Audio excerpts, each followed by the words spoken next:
Hi dears. మామూలుగా సినిమాలు ఆనందం కోసం చూస్తాం, వినోదం కోసం చూస్తాం, కానీ కొన్ని సినిమాలు మన హక్కుల కోసం చూడాలి. సో ఆ ప్రాసెస్లో ఉక్కు సత్యాగ్రహం అని ఒక సినిమా మన ముందుకు తీసుకొస్తున్నారు. సో డైరెక్టర్, ప్రొడ్యూసర్, యాక్టర్, చాలా చాలా టైటిల్స్ ఉన్నాయి ఆయనకి. సత్యారెడ్డి గారు అండ్ జేడి లక్ష్మీనారాయణ గారు మనతో పాటు ఉన్నారు. వాళ్ళతో మాట్లాడి ఈ సినిమాని మనం థియేటర్లోనే ఎందుకు చూడాలి అని అడిగి తెలుసుకునే ప్రయత్నం చేద్దాం. నమస్కారం. నమస్కారం సార్. ఎలా ఉన్నారు సార్? సో ఉప్పు సత్యాగ్రహం తెలుసు మాకు. సో అది చాలా రెవల్యూషనరీ థింగ్. సో ఇప్పుడు ఉక్కు సత్యాగ్రహం అనే టైటిలే కొంచెం డిఫరెంట్గా ఉంది. సో ఇది రియల్ లైఫ్లో కూడా చాలా ఆడియన్స్కి కనెక్టివ్గా న్యూస్లలో చూసే థింగ్ ఇది. సో దీని మీద సినిమా తీయాలనే ఆలోచన మీకు ఎలా వచ్చింది? 32 మంది ప్రాణ త్యాగాలతోటి, లక్షలాది మంది ఉద్యమకారుల ఫలితంగా విశాఖ ఉక్కు తెలుగువారి హక్కు నినాదంతో ఏర్పడ్డ స్టీల్ ప్లాంట్ ప్రైవేటీకరణ అవుతుంటే, మేధావులు, పెద్ద వ్యక్తులు, ఉన్నతమైన అధికారాల్లో ఉండి కూడా అవన్నీ రాజీనామా చేసి వచ్చి ప్రజల కోసం పోరాడుతున్న మహానుభావులను చూసి కళాకారుడిగా, కళ కోసం కాదు, ప్రజల కోసం, నిద్రపోయేవాడు కనేది కళ, నిద్రపోయేవాడిని లేపేది కళ అనే సిద్ధాంతాన్ని నమ్మి ఒక కళాకారుడిగా ప్రజా యుద్ధ నౌక విప్లవ కవి గద్దరన్న గారిని స్ఫూర్తిగా తీసుకొని ఆయన పాటలు రాయగా అనేక మంది కవులు, కళాకారులు, ప్రజా కవులు రచించగా ఈ చిత్రాన్ని తీయటం జరిగింది. ఇంత గొప్ప వ్యక్తికి చూయిస్తే, ప్రజల మనిషి కాబట్టి, విశాఖపట్నం తోటి సత్సంబంధాలు ఉన్న వ్యక్తి కాబట్టి ఆయన్ని ఒకటే చెప్పాను, సార్ మీకు ఎలా మనసులో అనిపిస్తుందే మీడియాకు కానీ ప్రజలకు కానీ చెప్పండి సార్, బాగలేకపోతే బాగలేదని కూడా చెప్పండి సార్ అని చెప్పాను. ఆయన చెప్పమన్నా కూడా బాగలేని దాన్ని బాగుందని చెప్పడు, బాగుంటే బాగలేదని చెప్పడని ఆయన నైజం తెలుసు కాబట్టి ఆయన మీదనే వదిలేసి ఉదయం నుంచి ఆయనకి సినిమా చూపించడం జరిగింది. ఆయన అభిప్రాయం మీరే డైరెక్ట్గా తెలుసుకోవచ్చు. మీరు అన్నారు ఎందుకు తీశారని. గద్దరన్న గారంటే ఉభయ తెలుగు రాష్ట్రాల్లోనే కాదు, భారతదేశంలోనే ఉద్యమాలకు పునాది. ఆ స్టీల్ ప్లాంట్ ప్రైవేటీకరణ ఆపటం కోసం ఆయన నన్ను ఉత్తేజపరిచాడు. సమ్మెని జన్మ హక్కు రన్నో, దాన్ని ఆపేటి మొనగాడు ఎవడన్నా. సమ్మెని జన్మ హక్కు రన్నో, దాన్ని ఆపేటి మొనగాడు ఎవడన్నా. అన్నన్న మాయన్న కంపెనీ కూలన్నా, ఆహా అన్నన్న మాయన్న కంపెనీ కూలన్నా. ఎన్నాళ్ళు నీ బతుకు ఎదురు తిరగవన్నో. ఉక్కు ఫ్యాక్టరీ తల్లి దుఃఖంలో ఉన్నది. విశాఖపట్నం, విశాఖ సముద్రము శోకమై పొంగినాది. ఇలాంటి పాట ఒకటి పాడి నాకు వినిపించిన తర్వాత ఖచ్చితంగా సినిమా తీయాలని నిర్ణయించుకున్నాను. తీయటం ఒక ఎత్తైతే, ఇన్ని సంవత్సరాలు కష్టపడి తీసి అనేక మందిని యాక్టింగ్ చేసేటట్టు చేసి సెన్సార్ కష్టాలు ఎదుర్కొని గద్దర్ గారు కూడా చనిపోయిన తర్వాత ఈ చివరి 48 గంటల్లో ఎవరికైతే మేము చెప్పాలనుకున్నామో, ఎవరికైతే చూయించాలనుకున్న ఆ మహానుభావుడు చూశారు. ఆయన అభిప్రాయాన్ని మీరు తెలుసుకోండి. ప్రజలకు ఆయన ఏం చెప్తారో మీ ద్వారా తెలియజేయాలని కోరుకుంటున్నాను. మన former courageous and daring IPS officer and Jai Bharat party founder మనతో పాటు ఉన్నారు, జేడి లక్ష్మీనారాయణ గారు. సో మీరు ఒక రెవల్యూషన్ సార్, సొసైటీకి దొరికిన ఒక గోల్డ్ అండ్ డైమండ్ అని ఐకాన్ అని చెప్పుకోవచ్చు. సో మీరు నార్మల్గా సినిమా ప్రమోషన్స్లో ఇన్యాక్టివ్గా ఉంటారు, అంతగా రారు. సో ఈ సినిమా గురించి వచ్చారంటే దాని వెనక ఒక పర్టికులర్ రీజన్, చాలా స్ట్రాంగ్ రీజన్ ఉండే ఉంటుంది. సో ఆ రీజన్ ఏంటి అండ్ ఈ సినిమాని మీరు ఎందుకు ప్రమోట్ చేస్తున్నారు? ముఖ్యంగా ఏంటంటే ఈ సినిమా భారతదేశ ప్రజలతో ముడిపడిన సినిమా. ఇది కేవలం ఆంధ్రప్రదేశ్ ప్రజలు కానీ, తెలంగాణ ప్రజలు కానీ అనట్లేదు, మొత్తం భారతదేశ ప్రజలతో ముడిపడిన ఒక విషయం ఇది. ఎందుకంటే బేసిక్గా ప్రైవేటైజేషన్ అన్న ఒక విషయం. ఎందుకంటే ప్రస్తుతం నాన్ స్ట్రాటజిక్ సెక్టర్లో ఉన్న వాటన్నింటినీ కూడా ప్రైవేటైజ్ చేయాలన్న దిశగా ప్రభుత్వం ఆలోచిస్తుంది. దానివల్ల ఏంటంటే అనేక కష్టాలు వస్తాయి ప్రజలకు. ఎందుకంటే బేసిక్గా మనది వెల్ఫేర్ స్టేట్. అందులో ఈ ధనికులకు పేదలకు మధ్య ఉన్న అంతరాలు ఏవైతే ఉన్నాయో వాటిని తగ్గించాల్సిన బాధ్యత ప్రభుత్వం. దానికోసమే పబ్లిక్ సెక్టర్ అన్నది వచ్చింది. మనం టోటల్గా అమెరికన్ క్యాపిటలిస్ట్ సిస్టమ్ మనం అడాప్ట్ చేసుకోలేదు. మనం మిక్స్డ్ ఎకానమీ అనుకున్నాం. ప్రైవేటు, పబ్లిక్ సెక్టర్ రెండు కలిసి ఉంటాయి. తర్వాత ఇంతకుముందు సత్యారెడ్డి గారు చెప్పినట్టు 32 మంది ప్రాణత్యాగాలతో వచ్చిన ఇది ఒక యూనిట్. తర్వాత భారతదేశంలోనే ఒక పోర్ట్ దగ్గర ఉన్న స్టీల్ ప్లాంట్ ఇది ఒకటి. కాబట్టి ఈ విధంగా ఉన్న యునిక్ ఫీచర్స్ ఏవైతే ఉన్నాయో, ఆ తర్వాత క్వాలిటీ ఆఫ్ స్టీల్ విశాఖపట్నంది చాలా గొప్పది. తర్వాత ముఖ్యంగా ఈ స్టీల్ ప్లాంట్ ఏర్పాటు చేయడానికి 16,000 మంది రైతులు వాళ్ళ భూముల్ని ఫ్యాక్టరీకి ఇచ్చారు. ఆ ఇచ్చిన సందర్భంగా వాళ్ళకు ఒక ప్లాట్, తర్వాత వచ్చేసి వాళ్ళలో ఉద్యోగం ఇస్తామని చెప్పారు. ఇప్పటికీ 8,500 మందికి ఉద్యోగాలు ఇవ్వాలి. ఇది 4వ తరం. వారు మరి ఎక్కడికి వెళతారు? కాబట్టి ఈ విషయం వచ్చేసి ప్రజా సమస్యలతో ముడిపడిన విషయం. ఆ తర్వాత ప్రజలందరూ కోరుకుంటున్నారు ఇది ప్రభుత్వ రంగ సంస్థగానే ఉండాలి. కాబట్టి ఇటువంటి జెన్యున్ ఇష్యూ ఏదైతే ఉందో, తర్వాత ఈ ఫ్యాక్టరీ, ఈ steel unit, Vizag steel plant అన్నది ప్రైవేటీకరణ కాకూడదని హైకోర్టులో పబ్లిక్ ఇంట్రెస్ట్ లిటిగేషన్ కూడా నా బాధ్యతగా నేను వేశాను. ఆ పబ్లిక్ ఇంట్రెస్ట్ లిటిగేషన్ నడుస్తుంది. అందువల్ల నాకు పర్సనల్గా కూడా ఇందులో చాలా ఇంట్రెస్ట్ ఉంది ఈ సబ్జెక్ట్లో. కాబట్టి ఈ సబ్జెక్టుని అత్యంత పవర్ఫుల్ మాధ్యమం ప్రస్తుతం ఉన్న సినిమా ద్వారా సత్యారెడ్డి గారు ప్రజలకు తెలియజేయబోతున్నారన్న విషయం తెచ్చి చాలా ఆనందించాను. మంచి మిత్రులు వారు, అప్పుడప్పుడు కలిసినప్పుడు కూడా మాట్లాడుకునేవారం. కానీ ఈరోజు సినిమా ఇవి చూసిన తర్వాత నేను ఆశ్చర్యపోయాను. నేను అనుకున్న దానికి వీరు యాక్చువల్గా చూపించిన దానికి చాలా డిఫరెన్స్ ఉంది. అంటే ఆ విధంగా చూస్తున్న వాళ్ళు ఎవరు కూడా ఆ సీట్లో ఖచ్చితంగా కూర్చోలేరు. ఎప్పుడు లేద్దామా అనిపిస్తుంది. మనం కూడా ఆ పాటలతో మనం కూడా గొంతు కలుపుదామా అన్న ఫీలింగ్స్ వారు తీసుకొచ్చారు. సార్, బేసిక్ గా సినిమా చూసే విధానం మారిపోయిందండి. అంటే ఒకప్పుడు అంటే ఏది చూపించినా చూస్తుండే ఆడియన్స్. ఇప్పుడు ఈ సోషల్ మీడియా పెరిగిన తర్వాత ఈ 5G వరల్డ్ లో ఆడియన్ కి చాలా టెక్నాలజీ దగ్గరికి వచ్చేసింది, చేతిలో ఉంది. సో ఇలాంటి టైప్ ఆఫ్ ఫిలిమ్స్ ని థియేటర్లోనే చూడాలి అంటే చాలా మందికి కష్టంగా ఉంటది. సో ఈ సినిమాలో స్పెషాలిటీ ఏంటి, అండ్ మీ క్యారెక్టర్ కూడా ఈ సినిమాలో ఉందంట. అంటే గొప్ప వ్యక్తులు ఎలా ఉంటారంటే వాళ్ళు ఇతరులకు ఆపాదిస్తారు వారు చేసిన విషయాలు, వాళ్ళు చెబుతుంటారు. కాబట్టి మిత్రులు కాబట్టి వారు ఆ విధంగా చెప్పారు. కానీ ఈ విషయం ఏదైతే ఉందో అది ఖచ్చితంగా ఈ కంప్లీట్, ఎందుకంటే కథ, మాటలు, తర్వాత వచ్చేసి అప్పుడు దాసరి నారాయణరావు గారు చూసేవారు. వారు కథ, మాటలు, పాటలు, స్క్రీన్ ప్లే అన్ని కూడా దాసరి నారాయణరావు గారు. తర్వాత మళ్ళా ఒకసారి సత్యారెడ్డి గారిని ఈరోజు ఆ టైటిల్ చూసే అవకాశం నాకు దొరికింది. తర్వాత ఆయన స్వయంగా కూడా నటించారు. తర్వాత ఆ ఉద్వేగ భరితమైన ఆయన హావభావాలు చూస్తే కూడా ఎప్పుడైతే మనిషి ఆ విషయంతో ట్రూగా కనెక్ట్ అవుతామో అప్పుడు మన శరీరం కూడా స్పందిస్తుంది ఆ విధంగా చేయడానికి. కాబట్టి ఆ పాటలు, తర్వాత ముఖ్యంగా గద్దర్ గారు ఈ సినిమాలో నటించడం అన్నది చాలా గొప్ప విషయం. గద్దర్ గారు నాకు బాగా పరిచయం. ఏం లచ్చన్న ఎట్లున్నావే అంటారు ఆయన కలిసినప్పుడు. కాబట్టి ఆ విధమైన ఆయన్ని కూడా ఒకసారి స్క్రీన్ మీద మళ్ళా చివరిసారిగా ఆయన చూడడం అన్నది కూడా జరిగింది. ఆయన కూడా చాలా ఇన్వాల్వ్ అయి చేశారు. ఎవరు, కోరేటి వెంకన్న గారు కావచ్చు, లేకుంటే సుద్దాల అశోక్ తేజ గారు కావచ్చు, వారు రాసిన పాటలు, అందులో ఉపయోగించిన పదాలు కూడా చాలా ఇదిగా ఎమోషనల్గా, ఇన్స్పిరేషనల్గా ఉంటాయి. మీరు అన్నారు సినిమాకి వెళ్ళి కూర్చోవాలి. సినిమా సాధారణంగా మనం ఒక ఎంజాయ్మెంట్ కోసం లేకుంటే టైంపాస్ కోసం చూస్తుంటాం. కానీ కొన్ని సినిమాలు మన సామాజిక బాధ్యతతో చూడాల్సిన అవసరం కూడా ఉంది. ఎందుకంటే ఈ సినిమాకి ఎంత ఖర్చు పెట్టి తీసిన తర్వాత ఇది ఎవరి కోసం తీస్తున్నారు? ఫైనల్గా ఒక అభూత కల్పన కాదు, ఫ్యాంటసీ వరల్డ్ కాదు, ఇది రియాలిటీ. అందుకని ఈ మధ్య నాకు చూస్తున్నది ఏంటంటే బయోపిక్స్ కూడా బాగా జనాలు చూస్తున్నారు. రియల్ టైమ్ స్టోరీస్, బయోపిక్స్ కూడా ఈ మధ్య ఆడియన్స్ పెరిగారు. ఫ్యాంటసీలో ఉండడం కన్నా నిజమైన రియలిస్టిక్ ఇష్టపడుతున్నారు. కాబట్టి ఇది కూడా రియలిస్టిక్, ప్రజల యొక్క సమస్యలతో ముడిపడిన సినిమా. కాబట్టి నేను చెప్పినట్టు ఇది కేవలం ఎంటర్టైన్మెంట్ మాత్రమే కాదు, ఇందులో సామాజిక బాధ్యత ఉంది. సామాజిక బాధ్యతతో వీరు సినిమా తీసినప్పుడు మనం కూడా సామాజిక బాధ్యతతో స్పందించడం అన్నది మనిషి యొక్క లక్షణం. కాబట్టి ఈ సినిమా ఖచ్చితంగా సినిమాలో థియేటర్లో చూడండి అని నేను మీ ద్వారా, దేవ్ గారి ద్వారా తెలియజేస్తున్నాను వీక్షకులందరికీ కూడా. Treat it as a social responsibility. ఎందుకంటే మన సమస్య, మనం ఇల్లు కట్టుకునే స్టీల్ గురించి ఉన్న సమస్య, క్వాలిటీ స్టీల్ ప్రొడ్యూస్ చేసే స్టీల్ ప్లాంట్ యొక్క సమస్య, అది స్టీల్ ప్లాంట్ సమస్య కాదు, మనందరి సమస్య. కాబట్టి ఇది ప్రైవేట్ రంగంలోకి వెళ్లకుండా ప్రభుత్వ రంగంలో ఉండాలి. దానికి కారణాలు ఏంటనేవి కూడా ఈ సినిమాలో చూపించారు.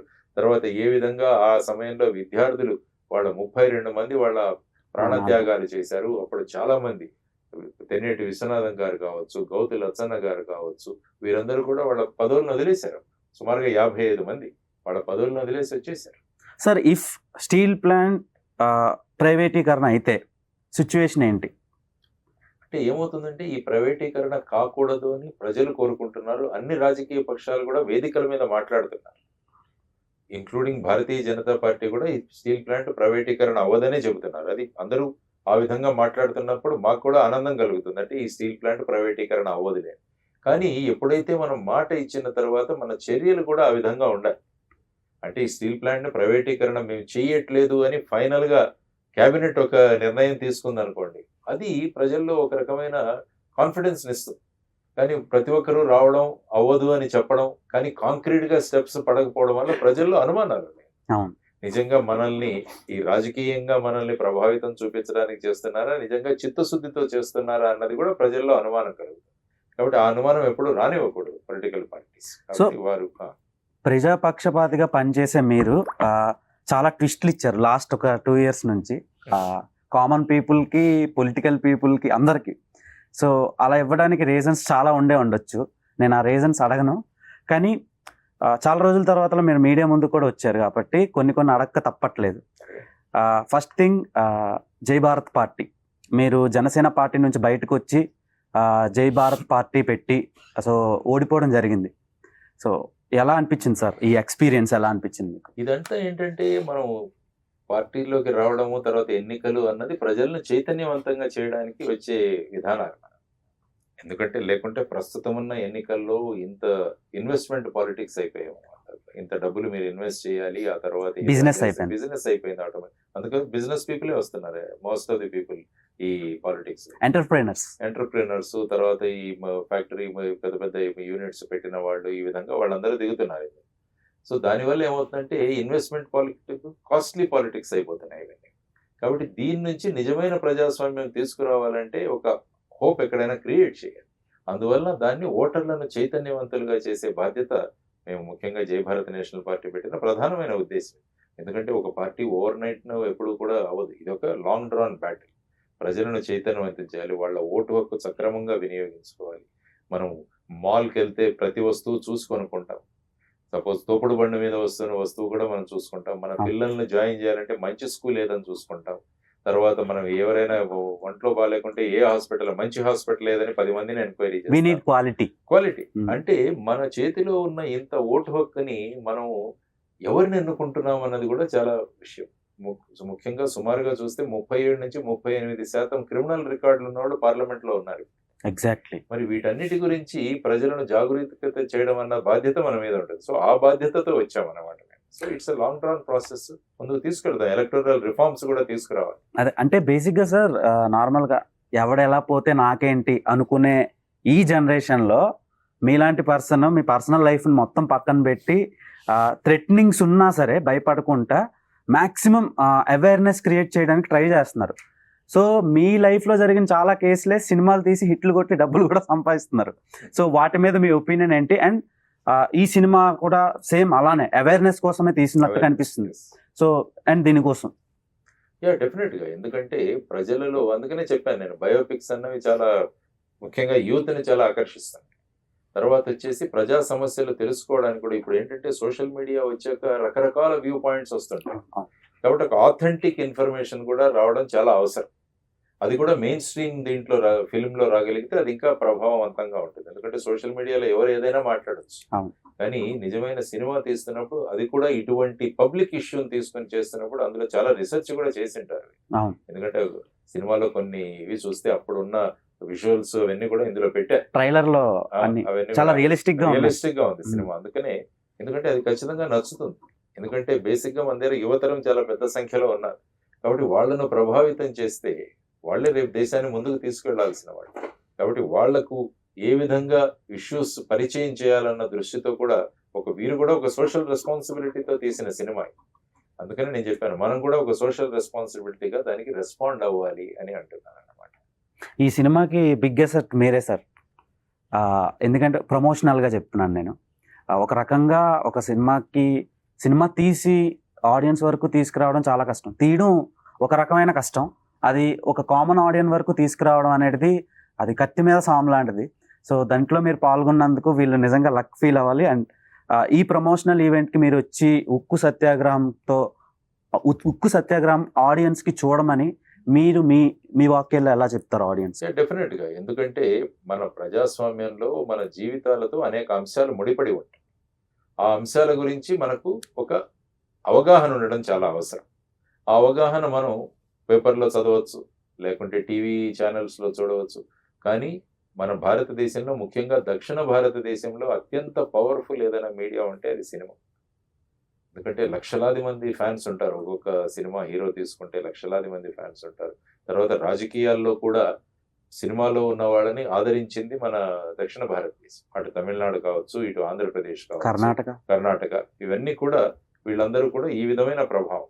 కాబట్టి అటువంటి ఆడియన్స్ను ప్రభావం చేసేది మళ్ళా ఇటువంటి సినిమాలే. అందువల్ల ఈ సినిమా మాధ్యమం ద్వారా ఈ నిజమైన సమస్యను మీ ముందు ఉంచడానికి ప్రయత్నం చేస్తున్నారు. కాబట్టి చూడండి, అందులో మీకున్న కామెంట్స్ ఇవ్వండి. ఇంకా దాంట్లో ఏమన్నా మీకు అనుమానాలు ఉంటే కూడా వారు ఖచ్చితంగా నిరసన చేస్తారు. ఫైనల్గా మనకు కావలసినది ఏంటంటే, ఈ విశాఖపట్నం స్టీల్ ప్లాంట్ అన్నది ప్రభుత్వ రంగ సంస్థగా కొనసాగాలి అన్నది ప్రజల యొక్క అభిప్రాయం. ఎందుకంటే మనకు లోక్సభలో కానీ శాసనసభలో ఉన్న వాళ్ళు ప్రజాప్రతినిధి. ఎందుకంటే పీపుల్. కాబట్టి ప్రజా అభిప్రాయాన్ని వాళ్ళు అక్కడికి తీసుకువెళ్ళి ఆ విధంగా నిర్ణయాలు తీసుకోవాలి. లేకుంటే వాళ్ళు ఏదో నిర్ణయం తీసుకొని ప్రజల మీద రుద్దడం, అది ప్రజాస్వామ్యం కాదు. అదేమవుతుందంటే నిరంకుశత్వం.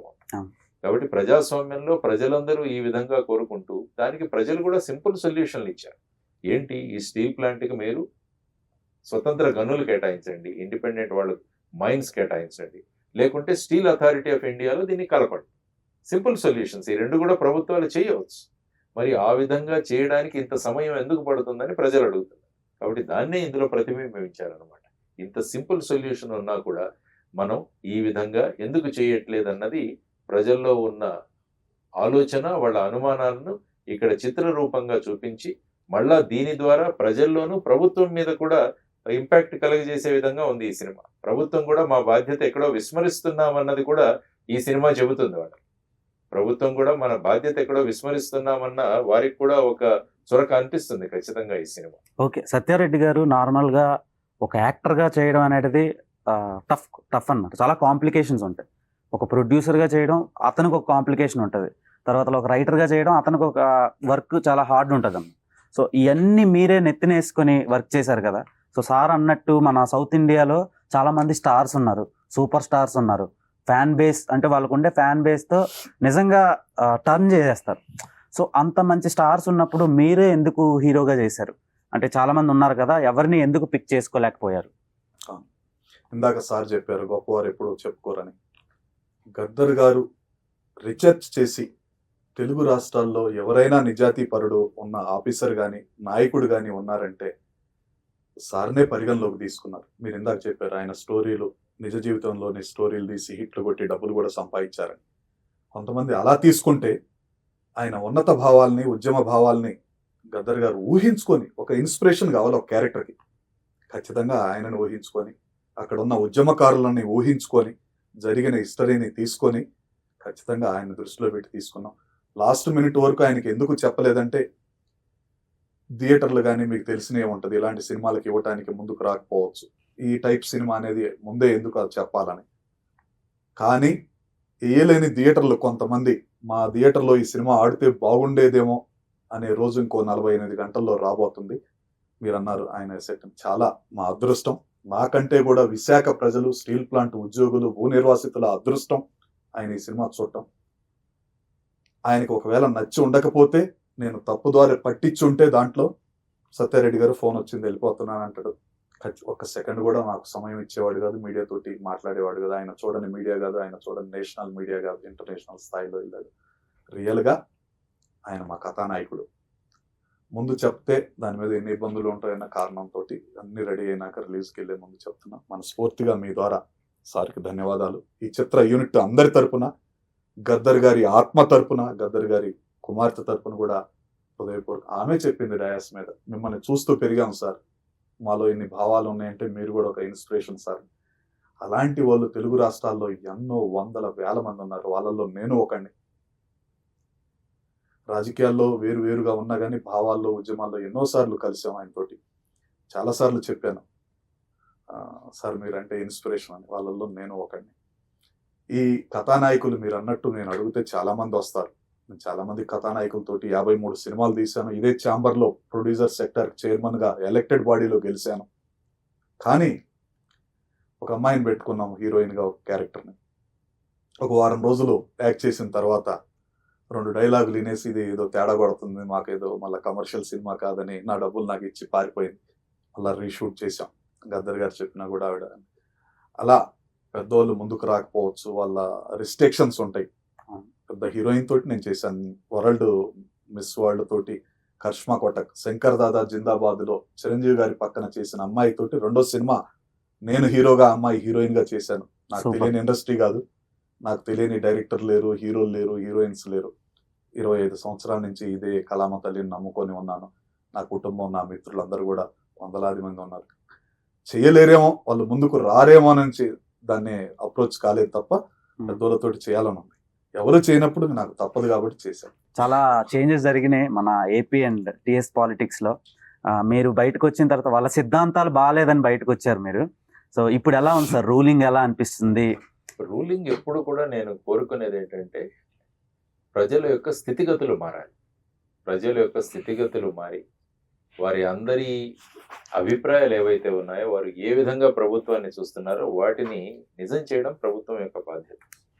కాబట్టి ఎలక్షన్ అప్పుడు చాలా విషయాలు చెప్పి వస్తుంటారు, మేము అది చేస్తాం ఇది చేస్తామని. సో వచ్చిన తర్వాత ఏమేం చేస్తున్నారు, ముఖ్యంగా మనకేంటంటే భారతదేశంలోనూ మన 2 రాష్ట్రాల్లో కూడా